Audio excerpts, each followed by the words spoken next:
7 years ago, what should have been a beautiful family trip turned into a nightmare for a mother.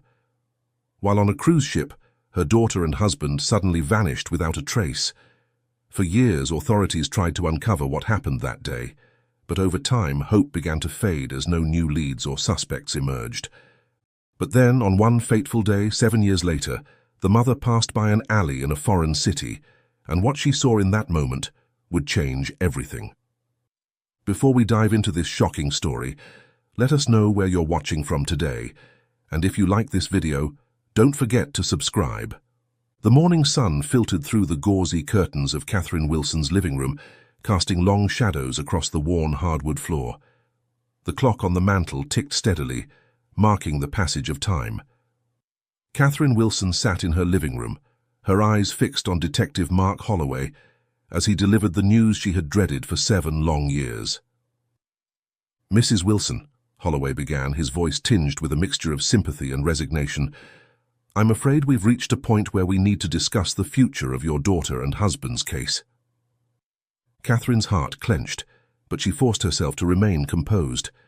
At 46, she had aged beyond her years, the weight of her family's disappearance etched into the lines of her face. She leaned forward, her hands clasped tightly in her lap. "What do you mean, Detective?" she asked, her voice barely above a whisper. Holloway sighed, running a hand through his graying hair. "It's been 7 years, Mrs. Wilson. We've exhausted every lead, followed every possible trail. The case is growing cold and we're running out of resources." Catherine shook her head vehemently, her voice rising with desperation. "No, please, Detective, you can't give up. Claire and Daniel are out there somewhere. She's 25 now. She might see one of the posters I've been putting up on the street or in the internet. We can't stop looking." Her eyes moved to the family photos that adorned the walls, their smiling faces a stark contrast to the heavy atmosphere that permeated the room. The detective's eyes softened with compassion. "I understand your persistence, Mrs. Wilson, but you have to understand our position. Over the years, we've received countless false leads and spam calls. Each one takes time and resources to investigate, and it's taking away from other active cases." Catherine's gaze fell to the coffee table, where a thick folder lay open, filled with old evidence and reports. She reached out, her fingers brushing against the worn edges of the papers. "We've come so far," she murmured. "We can't let all this work go to waste." Holloway leaned back in his chair, his expression grave. "Can you walk me through what happened that day one more time? Sometimes revisiting the details can spark new insights." Catherine nodded, taking a deep breath. She'd told this story countless times to police, to reporters, to well-meaning friends and neighbors. Each retelling was like reliving the nightmare, but she clung to the hope that someday, somehow, it would lead to answers. "We were on a Caribbean cruise," she began, her voice distant as she recalled the events of that fateful day. "It was supposed to be a wonderful family vacation, something we'd been planning for years." She paused, her eyes unfocusing as she lost herself in the memory. The sound of seagulls and the smell of salt air seemed to fill the room, a ghost of that last happy day. "We had docked in Curaçao, one of the stops along our route through the Dutch Caribbean. Daniel and I sat at a small cafe near the port. The tables were arranged along the cobblestone street. I remember the vibrant, colorful buildings all around us. It felt like a scene straight out of a postcard." Catherine's voice cracked slightly as she continued. "Claire, she wanted to take a short walk alone. She was 18, and we thought it would be safe. The sun was shining. There were people everywhere. How could we have known?" Holloway nodded encouragingly, jotting down notes as Catherine spoke. His pen scratched against the paper, the sound unnaturally loud in the quiet room. By the time we finished our drinks, about 15 minutes had passed, and we were ready to head somewhere else. Daniel told me he was going to look for Claire while I paid the cashier. She still hadn't come back. I saw him walk out of the cafe trying to make a phone call. I assumed it was to Claire, but Daniel, he never came back either. I searched for them around the beach and market area until evening. It had been about 2 to 3 hours since I had last seen him, right up until the ship was supposed to depart. I tried to reach them both, but none of them picked up my call. When I realized they were both gone, I reported it to the cruise security. Catherine's hands trembled as she recalled the panic of that moment. They searched the ship, questioned passengers, but there was no trace of Claire or Daniel. It was as if they had simply vanished into thin air. The cruise management told me to board the ship so we could continue the discussion inside. They promised to contact the Curaçao authorities, but I was terrified of leaving them behind on the island. Holloway's brow furrowed as he considered the information. The jurisdictional issues certainly complicated matters. With the ship in international waters and the disappearance occurring on a foreign island, the response was slower than it should have been. He pulled out a document from his briefcase, the paper crisp and official-looking. "We've been in close contact with the Dutch authorities and Interpol all these years. Claire and Daniel's details are in Interpol's database, flagged as high priority." Catherine leaned forward, a flicker of hope in her eyes. "So they're still actively searching?" Holloway hesitated, choosing his words carefully. "I have to be honest with you. Amsterdam Interpol has lowered the case's priority, Mrs. Wilson. This is what I came here to tell you. Without new leads, resources have shifted elsewhere. Cases like this, they become more challenging to solve with each passing year. They'll alert us if any new information comes to light." The hope in Catherine's eyes dimmed, but didn't extinguish entirely. She straightened her back, her voice taking on a determined edge. "I'll pay more for the investigation," she said, "whatever it takes. Just please don't let the case go cold." Holloway shook his head gently, his expression softening with sympathy. "It's not about money, Mrs. Wilson. We've done everything we can, but we have to prioritize our resources, and after 7 years—" "But how can they find my family if they don't actively search for them?" Catherine interrupted, her voice rising with frustration. The calm facade she had fought to maintain began to crack, exposing the raw pain beneath. The detective stood gathering his papers, a movement that seemed to signal the end of their meeting, and with it, the fading of another thread of hope. "I promise you, Mrs. Wilson, even though Interpol in Amsterdam has lowered the case's priority, my team here in Orlando will keep an eye out. If anyone comes forward with information, we'll follow up immediately. I'll give it another year of active searching. But after that—" He trailed off, leaving the harsh reality unspoken. As Holloway prepared to leave, he turned back to Catherine, his expression softening. "Stay strong, Mrs. Wilson. We're doing everything we can. Don't give up hope yet." With those final words, the detective excused himself. Catherine remained seated, surrounded by the remnants of her shattered family and the fading hope of their return. The ticking of the clock on the mantel continued, a relentless reminder of the time that had passed and the uncertain future that lay ahead. As the front door closed behind Detective Holloway, Catherine remained motionless on the couch, her gaze fixed on the stack of missing person posters sitting next to her printer. The faces of Claire and Daniel stared back at her, frozen in time, their smiles a painful reminder of happier days. With a deep breath, Catherine pushed herself to her feet. She moved to the printer and gathered the posters, sliding them into a large manila envelope. The routine was familiar, almost comforting in its repetition. How many times had she done this over the years? How many posters had she hung? How many strangers had she approached with her story? She grabbed her bag and phone, pausing only to check her reflection in the hallway mirror. The woman staring back at her looked tired, worn by years of uncertainty and grief. Grey streaked her once golden hair, and lines creased the corners of her eyes and mouth. Catherine stepped out into the warm Florida morning, the humidity already beginning to build. She climbed into her car, the familiar leather seats offering little comfort.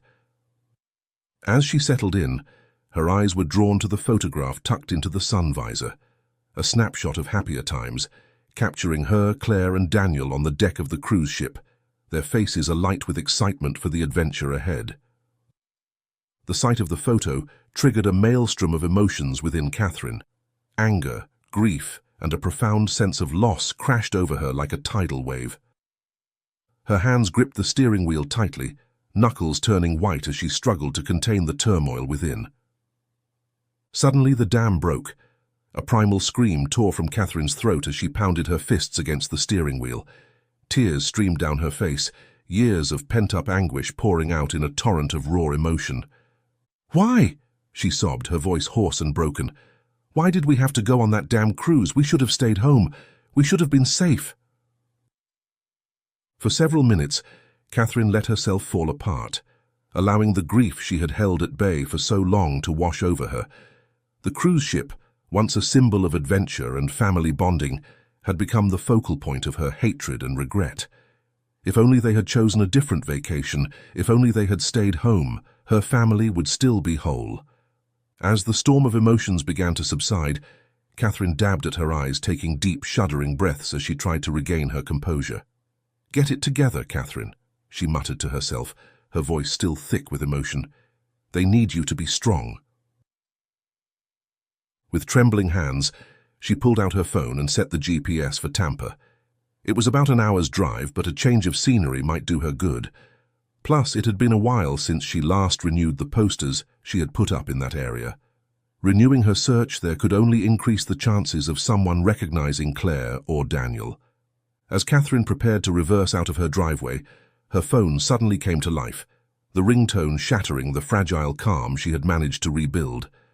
The call was routed through her car's Bluetooth system, and she hesitated for a moment before answering.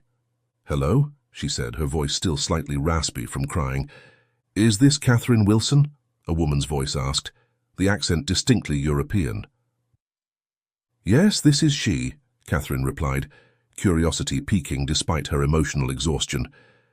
"Mrs. Wilson, I'm calling because I believe I've seen your daughter, Claire, here in Amsterdam." Catherine's heart skipped a beat, a mixture of hope and skepticism flooding her system. She had received countless calls like this over the years, each one promising a lead, only to end in disappointment or worse, attempts to scam her out of money. "I'm sorry," Catherine said, her tone weary and guarded, "but I don't have time or energy for jokes right now." She moved to end the call, her finger hovering over the disconnect button, but before she could hang up, the woman's voice came through again, more insistent this time. "Please, Mrs. Wilson, listen to me. I'm not after your money, just give me a moment of your time." Something in the woman's tone gave Catherine pause. Despite her better judgment, she found herself wanting to hear more. "All right," she said cautiously. "I'm listening, but this had better not be a prank call." The woman on the other end of the line took a deep breath before continuing. "My name is Sophia Van Dyke. I worked in Orlando for 6 years as an expat. I finished my project 6 months ago and returned to Amsterdam." Catherine listened intently as Sophia explained how she had seen the missing person posters countless times during her stay in Orlando, starting from when the case first went viral. The description of Claire had been seared into her memory. "When I saw her, Mrs. Wilson, I was certain it was Claire," Sophia continued, her voice filled with conviction. "Those striking blue eyes, the golden hair, that smile, it all matched the posters I'd seen so often." Catherine's heart raced as she processed this information. "Where did you see her?" she asked, barely daring to hope. "At a bar here in Amsterdam," Sophia replied. "She was with a man." Catherine's mind immediately went to Daniel. Could it be possible that they had been in Amsterdam all this time? But when she asked Sophia to describe the man, her hope faltered. "He was younger, muscular," Sophia said. As Catherine absorbed this information, a whirlwind of questions and possibilities swirled in her mind. If it really was Claire, where was Daniel? What had happened to them over the past 7 years? Despite her skepticism, Catherine couldn't ignore the spark of hope that had ignited within her. She had to pursue this lead, no matter how slim the chances might be. "Ms. Van Dyke," Catherine said, her voice steady despite the tremor in her hands, "I need you to do something for me.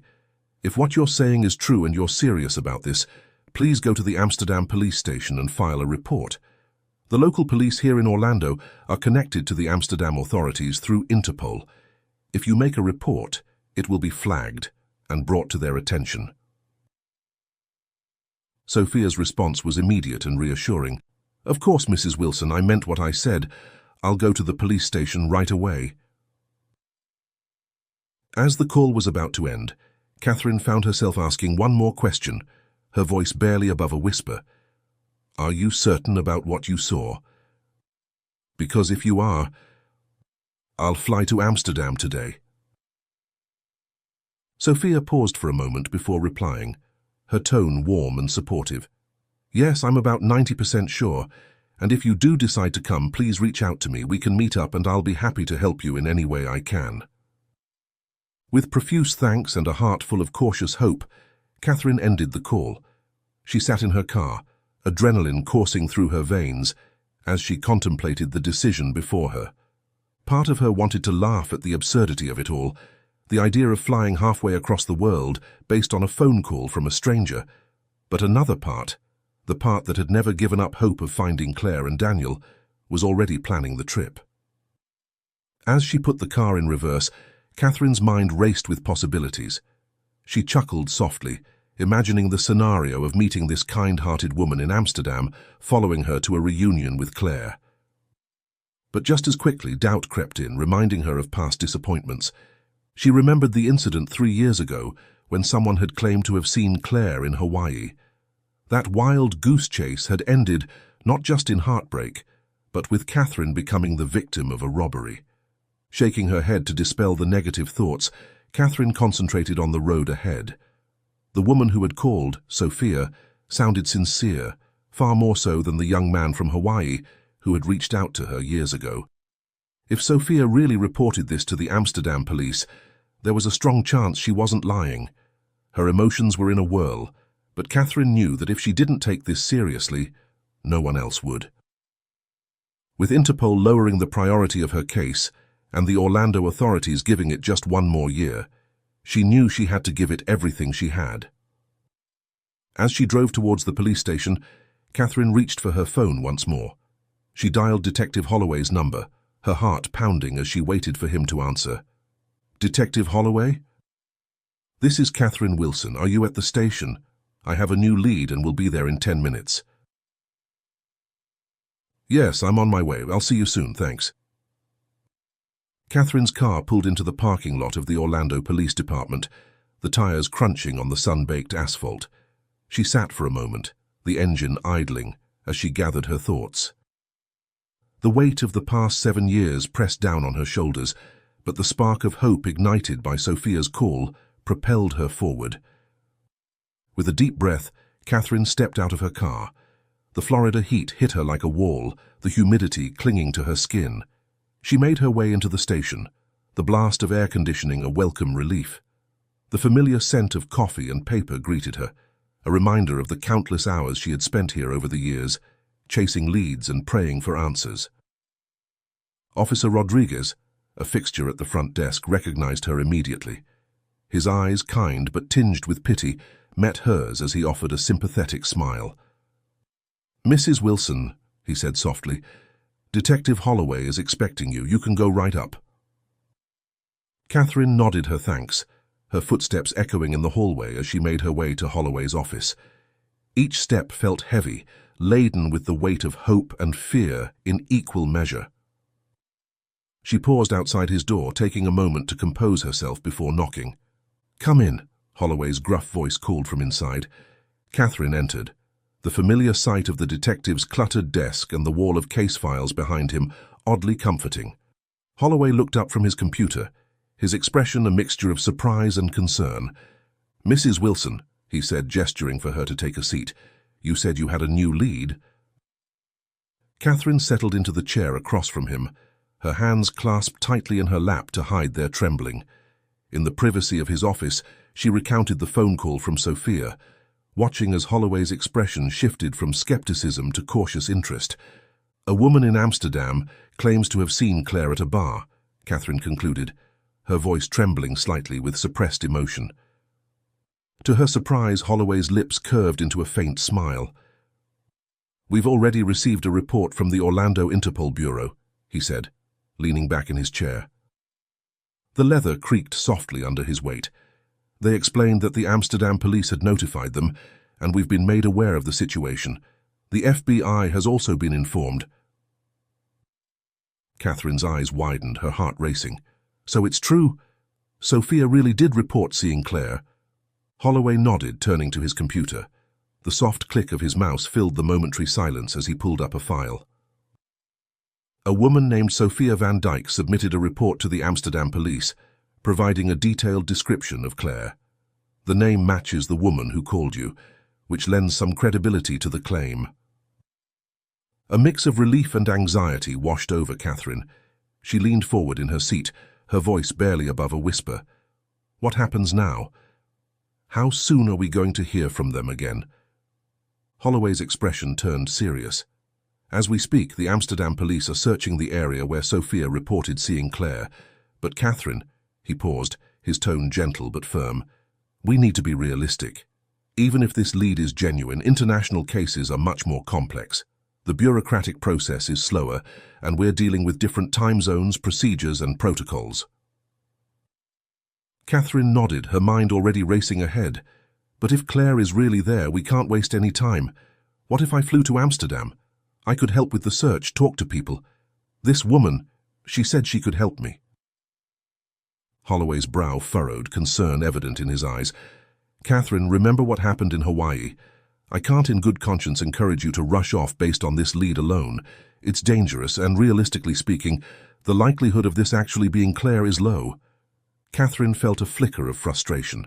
She understood Holloway's caution, but her maternal instinct was screaming at her to act. I know the risks, detective, but my gut is telling me this is different. I can't just sit here and do nothing. Holloway sighed, running a hand through his graying hair.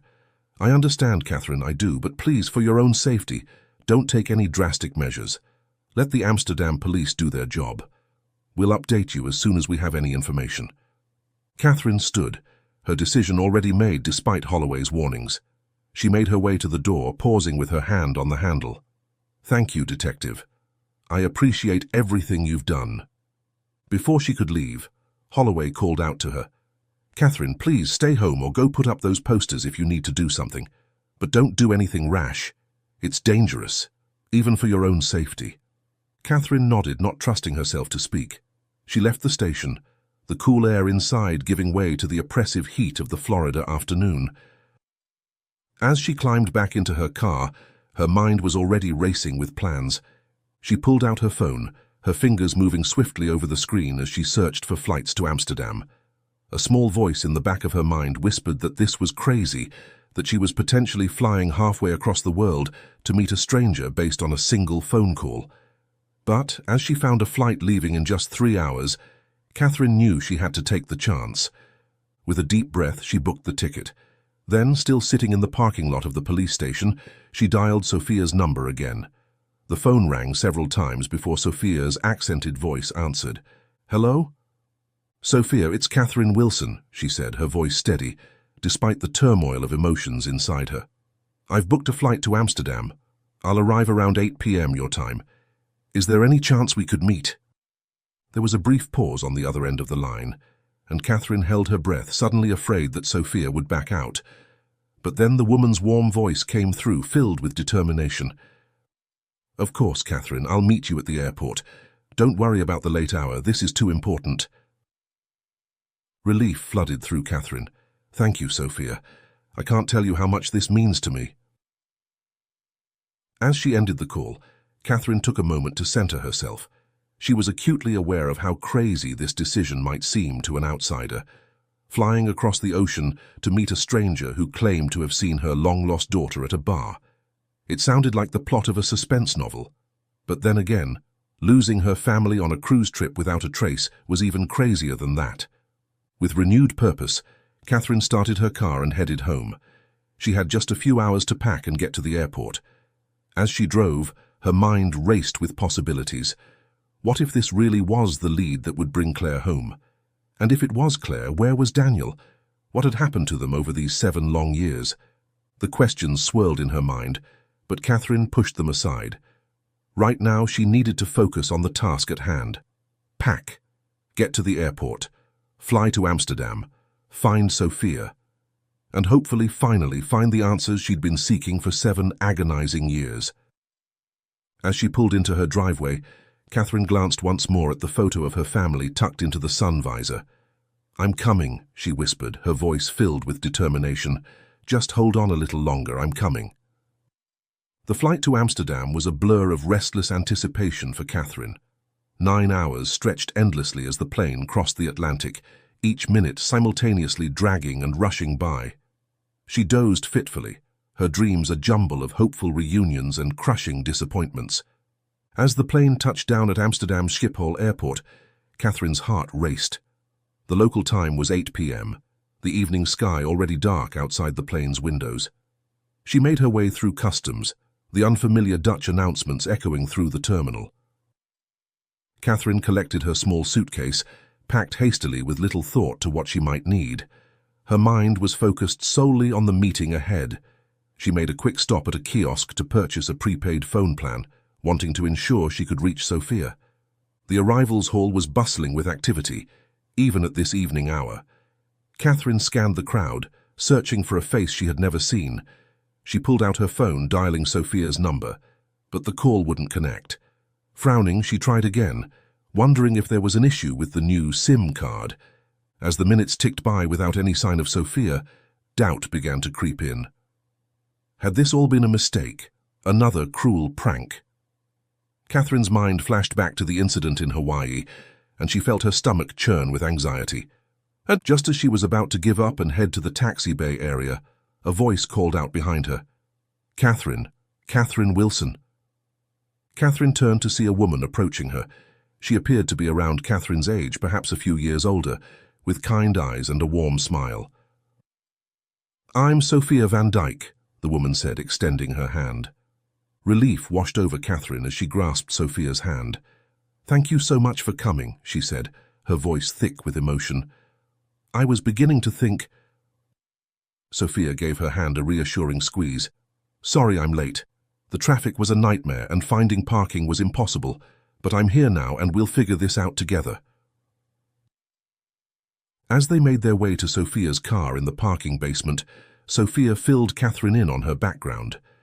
Catherine learned that Sophia was also a mother and had spent 7 years in Orlando working as an expat with a non-governmental organization focused on women and children's resilience. After the Orlando project concluded, she had returned to Amsterdam. "While I was in Orlando," Sophia explained as they settled into her car, "I was separated from my husband and son here in Amsterdam. Even that was difficult enough. Twice a year I would come back here to them and spend a weekend, which was really just a day because of the time difference, before heading back to Orlando before Monday began." She glanced at Catherine, her eyes filled with empathy. "I can't imagine losing my family for 7 years. You're an incredibly strong woman, Catherine." As they drove into the city, the lights of Amsterdam glittering in the distance, Sophia asked, "Where would you like to go first? I've booked a room for you at a small hotel near the bar where I saw, well, where I think I saw Claire." Catherine hesitated, torn between exhaustion and the urgent need to start searching immediately. "I know it's late," she said slowly, "but I'm not tired at all because of the time difference. Is there any chance we could go to the bar now?" Sophia nodded, understanding in her eyes. "Of course. Don't worry about me. I want to help you in any way I can." They drove through the city, the streets still lively despite the late hour. As they neared the area where Sophia had seen Claire, Catherine's anticipation grew. The car pulled up outside a modest apartment building, just a short walk from the bar in question. "This is where I've booked your room," Sophia explained. "It's not fancy, but it's clean and close to where we need to be." They left Catherine's luggage in the car and made their way to the bar. The streets were alive with pedestrians, the vibrant nightlife of Amsterdam in full swing. As they neared the bar, Catherine's heart raced in her chest, each step sending jolts of anticipation through her stomach. Inside, the bar was dimly lit and filled with the low hum of conversation. Catherine's eyes darted from face to face, searching for any sign of Claire. Sophia led her to the bar where Catherine pulled out a photograph of Claire from her bag, the same photograph that she had always kept in her car. "Excuse me," she said to the bartender, her voice trembling slightly as she showed him the picture. "Have you seen this woman recently?" The bartender studied the photo, then shook his head. "I'm sorry, but the police have been asking about this girl all day. We've told them we haven't seen her." Disappointment washed over Catherine, but she refused to give up hope. As they exited the bar, she noticed they were near the edge of the red light district, the area's infamous neon glow visible in the distance.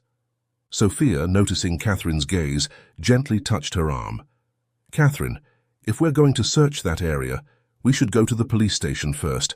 I can help identify you as Claire's mother, which might help with the search. The red light district can be dangerous, and people there won't take kindly to us asking too many questions on our own."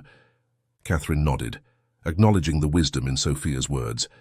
They returned to the apartment to drop off Catherine's luggage and complete the check-in process. Catherine insisted on paying for her own room, thanking Sophia for handling the arrangements. Once that was done, they set out for the police station. The evening air was cool as Catherine and Sophia walked side by side, the hum of Amsterdam's vibrant streets surrounding them. The police station was only supposed to be a 10-minute walk from where they were, but Sophia suggested they take a shortcut through the red light district to cut the time in half. It was a route Catherine hadn't intended to take, but with the urgency of their mission, she agreed. As they made their way through the narrow streets, the district, alive with neon lights, pulse of electronic beats from nearby clubs, and the mix of languages in the air, felt like an entirely different world. People meandered about, seemingly indifferent to the atmosphere, as they passed colourful windows that displayed a stark contrast to what Catherine was used to. The street was busy, but the alleyways they cut through felt quieter, more isolated. Catherine was lost in her thoughts, her footsteps quickening as she tried to ignore the discomfort that crept up in the pit of her stomach. The district felt foreign, unsettling in a way that she couldn't shake off.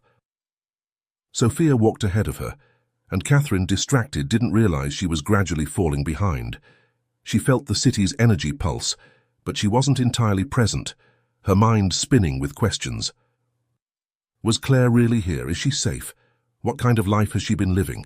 Could they possibly be close to finding her? Suddenly, Sophia froze in place. Catherine didn't notice right away, caught up in her own head. It wasn't until she heard Sophia call out to her that she stopped and turned around, realizing she had walked several meters ahead. "Hey, Catherine!" "Come back," Sophia called, her voice thick with something Catherine couldn't place. She turned quickly, a twinge of guilt rising in her chest for not staying closer.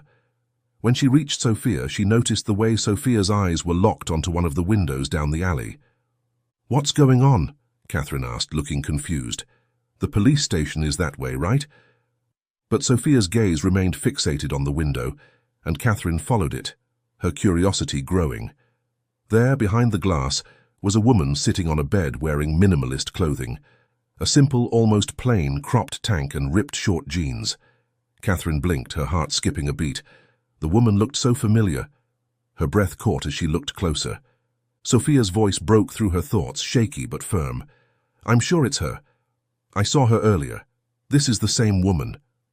Catherine's chest tightened as she moved closer to the window, squinting. Her pulse quickened as her eyes took in every detail of the woman. The blonde hair, the delicate features, the way she sat with an air of quiet resignation. It was Claire, it had to be. "This must be her," Catherine said, her voice unsteady. "This is Claire, my daughter."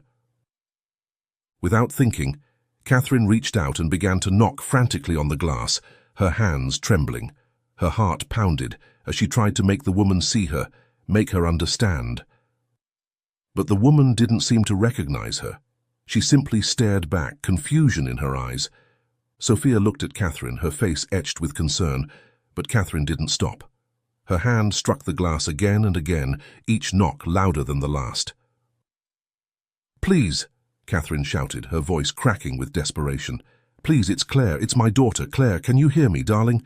Inside the window, the woman seemed increasingly uncomfortable, shifting in her bed and glancing around nervously. When Catherine knocked again, the woman stood up, looking flustered. Without a word, she quickly turned and disappeared from view, her movement swift and purposeful. Moments later, a large, muscular security guard emerged from the door of the brothel, his face hard and impassive. He was imposing, standing nearly a foot taller than Catherine, his broad shoulders blocking the light behind him. "You need to leave," the security guard said, his voice low but firm. This is not a place for public disturbances. Catherine's heart dropped into her stomach. This is my daughter, she pleaded, her voice trembling with emotion. Claire. She's missing. She's been missing for so long.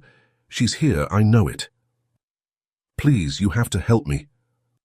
The security guard remained unmoved, his eyes cold as he took a step closer, his hand already reaching for his radio. I'm calling the police if you don't leave, he warned, his tone turning more serious. But Catherine refused to back down. Her hands clenched into fists and she stood her ground, not willing to let go of the only lead they had. Sophia stepped forward before the situation could escalate further. She pulled out her phone and quickly dialed the Amsterdam police, explaining the situation in rapid Dutch. Catherine could only catch bits and pieces of the conversation, but she understood that Sophia was telling them about Claire and their location. Sophia looked up to the neon sign, "The Velvet Room," she said to the police. Catherine's heart raced, her breath shallow as she could barely contain the anxiety that surged within her, but there was a flicker of hope. Maybe, just maybe, they had finally found Claire. The tension in the air was palpable as the phone call ended. Sophia turned to Catherine, her expression calm but urgent. "The police are on their way," she said, her voice steady despite the situation. "The station's nearby, they'll be here soon." Catherine nodded, her fingers trembling as she clutched the photograph, waiting for the sound of sirens to signal relief. Just as she was about to speak, a man emerged from the brothel, his eyes scanning the scene. He noticed the commotion right away, his gaze locking on Catherine and Sophia. He strode over to them with an air of authority, his expression hardening as he addressed them. "You're scaring my customer," he snapped, his tone dismissive, "and my staff. You need to leave." Catherine stiffened, her heart racing, but before she could respond, Sophia stepped forward, her voice calm yet firm. "We're looking for that woman," she said, pointing toward the window where Claire, or whoever she was, still sat. "The one inside, we believe she's the missing person we've been searching for." Catherine's pulse quickened as she added, "Her name is Claire. She's my daughter. Please, we need to speak to her." The man's lips twisted into a sneer as he scoffed. "Her name's not Claire," he chuckled, shaking his head. "Her name's Tracy. You're mistaken. She's not who you think she is." Sophia didn't flinch at his words. She continued to stare at him, her gaze unyielding, but Catherine's legs felt like they might give out beneath her. She had to be wrong, right? This had to be Claire. But just as they were about to argue further, the distant sound of sirens reached their ears, growing louder with each passing second. The man's demeanor shifted in an instant, his face paling as he shot a quick glance over his shoulder toward the brothel. His eyes flickered back to Catherine and Sophia, a look of panic creeping into his expression. Without another word, he dashed toward the entrance, slipping back inside, but not before grabbing the woman, Tracy, by the arm, pulling her toward the back door as if he intended to flee with her. Catherine's heart pounded in her chest. "No, stop!" she cried, but the man didn't seem to hear her, his grip tightening around the woman's arm as he pushed toward the exit. Before they could react, the sound of heavy boots pounding against the ground echoed in the street. The police had arrived. Officers stormed into the brothel, their presence commanding and resolute. "Stop! Put your hands in the air," one of them shouted, as they advanced toward the man and the woman, Tracy, who was still struggling to break free from his hold. The man froze, his back to the officers. With his hands raised, he slowly turned to face them, a cocky smirk on his face as he attempted to dismiss the situation. "These women are crazy," he said, his voice dripping with mockery. "This girl's name is Tracy, not Claire. They've got it all wrong. She's not missing." The officers remained impassive, their eyes narrowing as they assessed the situation. "We'll need to see some identification," one of them said calmly, "and we'll need to speak to her as well." The man's smirk faltered. In a split second, Catherine saw the flicker of fear in his eyes. Before anyone could react, he turned on his heel, attempting to make a run for it through the back door. But the police were quicker. One of the officers lunged toward him, grabbing him by the arm before he could get more than a few feet. With a swift motion, they wrestled him to the ground, the sound of cuffs clicking shut echoing through the alley. The man was arrested in seconds, his attempt to flee thwarted. Meanwhile, Catherine's eyes remained fixed on the woman, the one she believed was Claire. The woman, Tracy, was still standing there, her face a mask of confusion and fear. The officers moved in quickly, speaking to her, but Catherine could barely hear the words. All she could focus on was the woman's face, searching for any sign that would confirm or deny what her heart was desperately hoping for. Sophia stepped closer to Catherine, her hand gently resting on her shoulder. "It's going to be okay," she murmured, but Catherine barely heard her.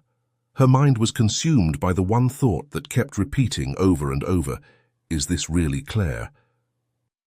The atmosphere outside the brothel was charged with tension as an officer led the young woman and the man out of the building.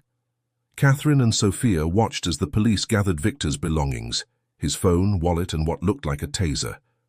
As they searched through his wallet, the police uncovered his ID and confirmed his identity as Victor Sokolov. They pushed him into a police car, talking to him in Dutch. Sophia helped translated what they said to Catherine in English.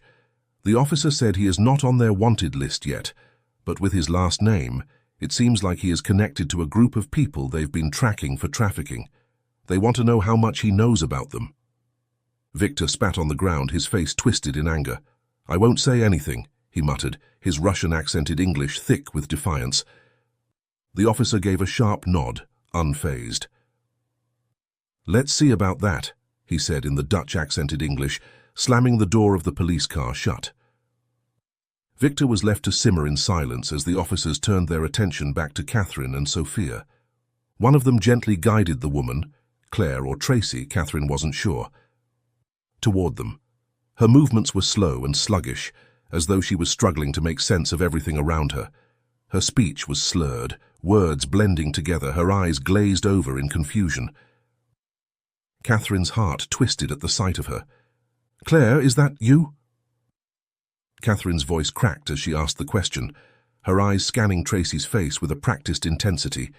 She noticed how the woman's eyes not fully focusing on her, staring blankly at the street.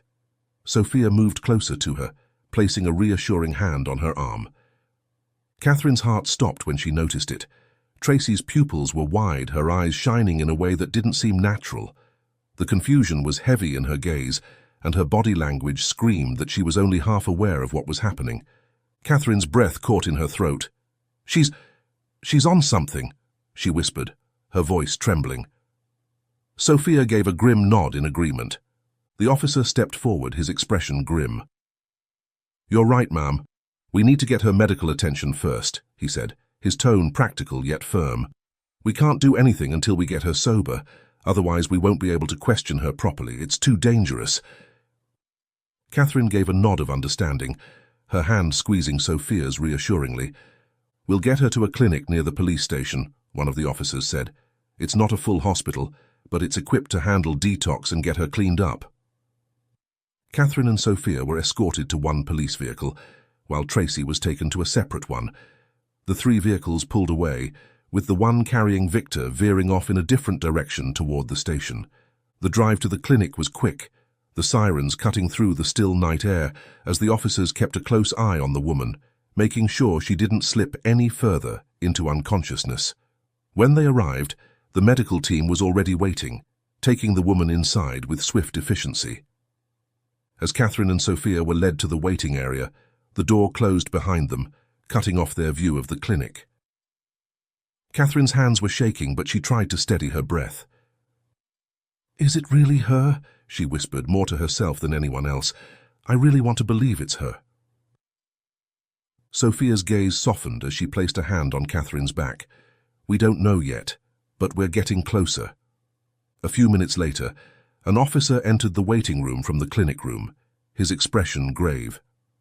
"We've secured her ID," he said, holding up a small card with a photograph. "Her name is Erin Jansen, but her street name is Tracy." He paused, glancing at the door where the medical team was working. "We've radioed the station to run her name through the system. We're still waiting for an update." A wave of nausea twisted in Catherine's stomach. What if the woman wasn't Claire? She had come so far, and the thought of it all being a mistake was almost unbearable. She didn't know how she'd handle it if this wasn't her daughter. Maybe what Detective Holloway had said was right. There was a low chance this woman could actually be Claire. Time seemed to drag on in agonizing slowness as they waited for updates from the medical team, Tracy, and the station. Each crackle of the police intercom sent a jolt of adrenaline through Catherine's veins, her heart racing with hope and fear. The world seemed to tilt beneath Catherine's feet as dispatcher greeted the officer again.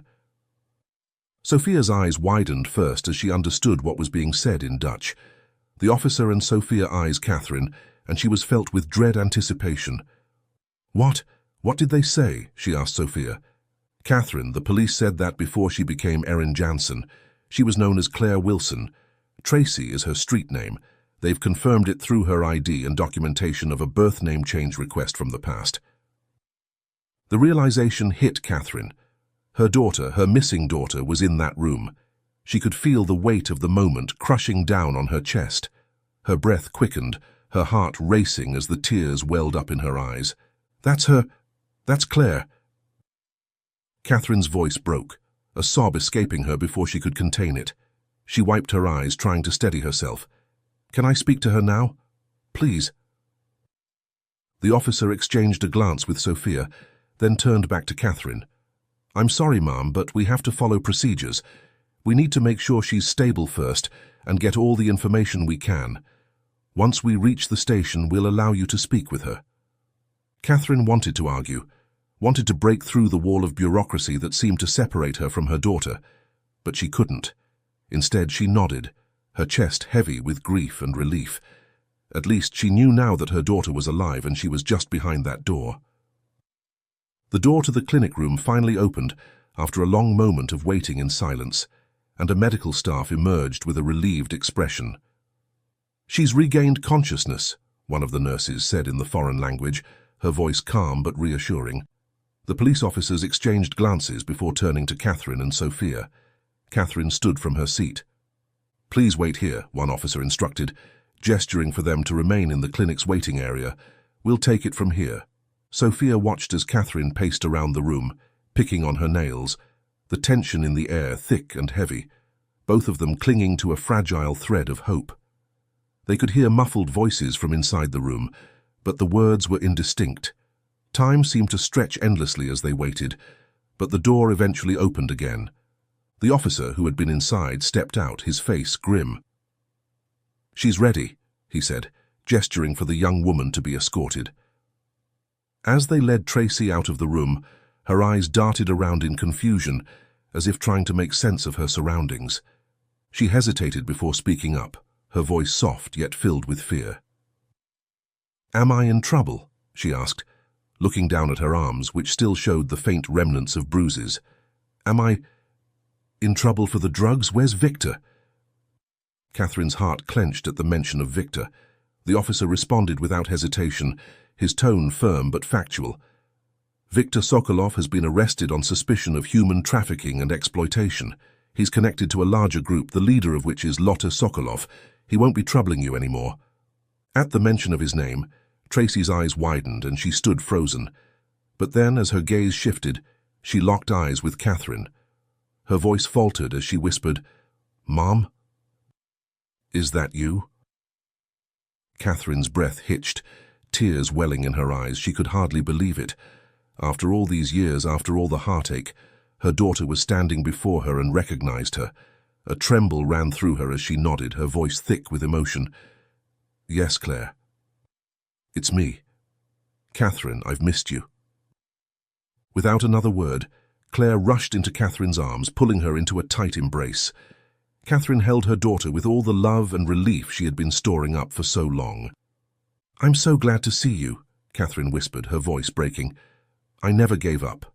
Never. The officers, witnessing the emotional reunion, gently guided the two women apart, their voices soft but firm. I'm sorry. I hate to disrupt the reunion, but we need to get moving. We'll continue at the station, one of them said. Catherine nodded, holding her daughter's hand tightly, and never letting go as they were guided outside. She only released it when they entered separate police vehicles, Catherine and Sophia in one, and Tracy in another, before they all made their way to the station. When they arrived, they were led into an interview room, and Catherine could barely contain her emotions as she looked at her daughter, who had sat down, still dazed, but now more alert. "I thought I'd never see you again," Claire said, her voice cracking. "I thought I had given up on you, Mom, that I would never get out of this nightmare." Catherine's heart shattered at her daughter's words, but she gently cupped Claire's face. "I searched for you every day. Posters, the internet. I never stopped looking. Never." Claire nodded slowly, her eyes filled with sorrow as she began to piece together her story. "It was all so fast," she began, her voice more stable now, though still tinged with fear. "I was taken on Curaçao when we were on that cruise. Dad saw me. He chased after the car, caught up just as it stopped in some alley. He tried to fight them off, but they overpowered him.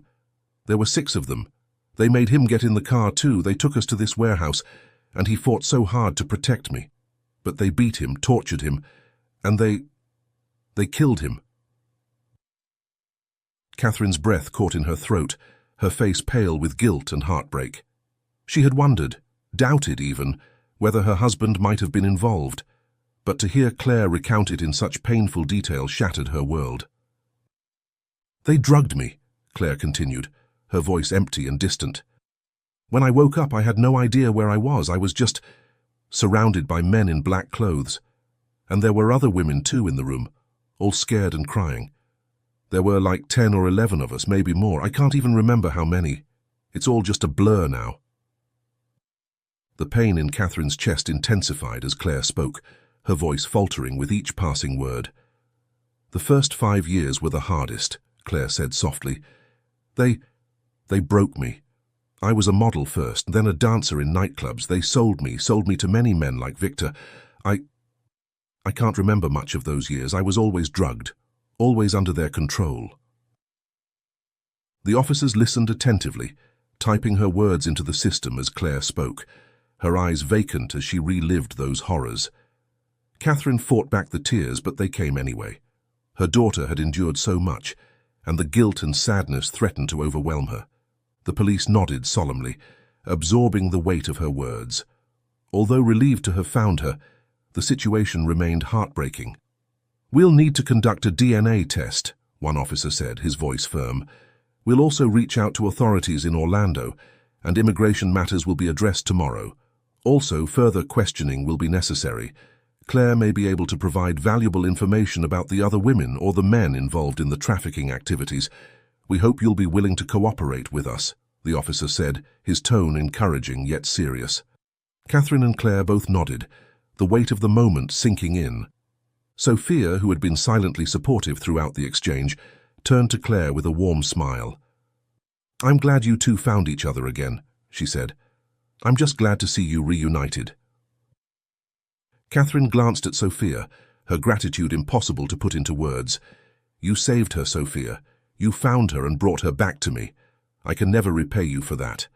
I owe you a lifetime." Sophia looked at her, the weight of her words sinking in. "You don't owe me anything. You're a mother who never gave up. That's what matters. You kept fighting, Catherine." As the DNA samples were carefully collected, the officers discussed their next steps, how Claire's information would be processed, how they would begin the work of dismantling the trafficking ring that had held her captive for so long, and assured them that they would do everything they could to expedite the process. In that quiet moment, Catherine's mind wandered. She thought of all the years that had been stolen from her family, the grief she'd carried, the emptiness she'd felt. But now, for the first time, she could see a future with Claire. She squeezed Sophia's hand again, grateful for the support, the friendship, the unwavering strength. And as they stepped out of the police room, ready to face the next part of the journey, Catherine's heart was lighter than it had been in years.